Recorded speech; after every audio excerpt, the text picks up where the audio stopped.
ध्यान से सुनना रे भाई। कई लोग कहते हैं कि श्राद्ध पक्ष आ गया,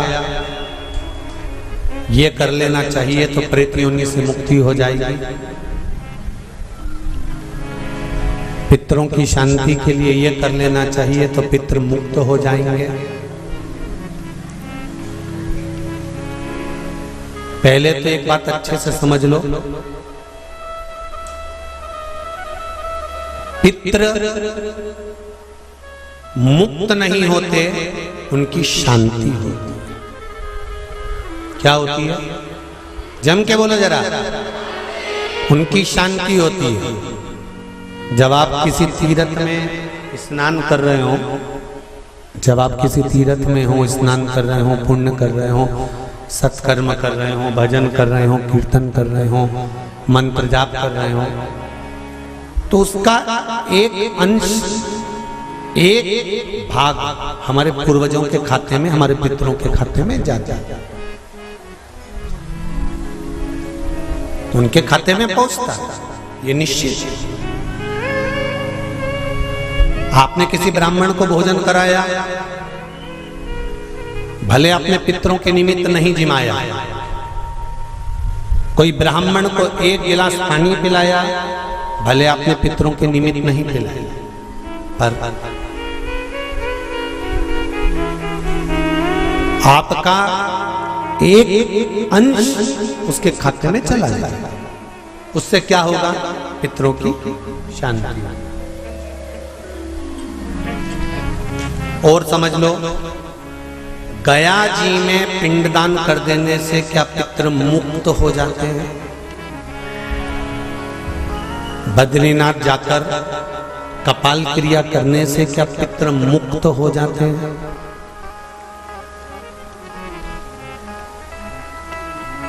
भाई,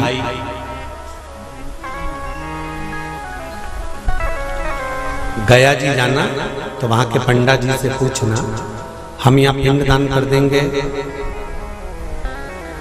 तो क्या वो मुक्त हो गए?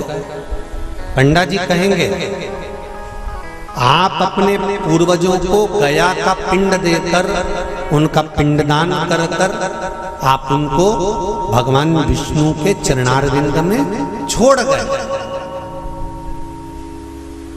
पर आप घर जाना तो घर पर जब जब श्राद्ध पक्ष आए तब ब्राह्मण को भोजन जरूर करो।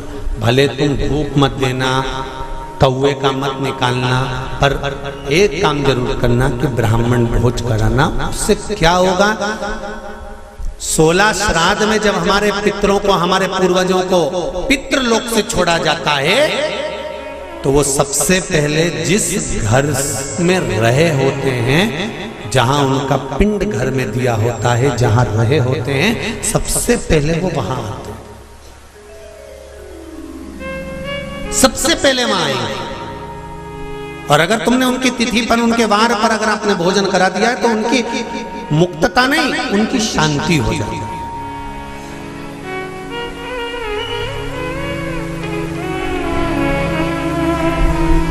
पितरों की मुक्ति कैसे है? उनकी मुक्तता कैसे? प्रेत योनि की मुक्तता कैसे?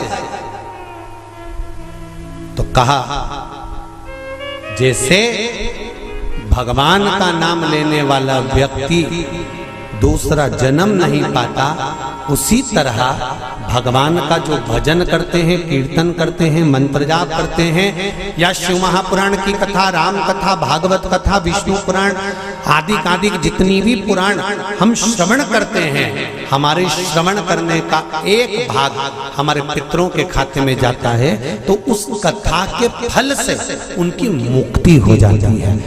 उनकी कथा के फल से मुक्तता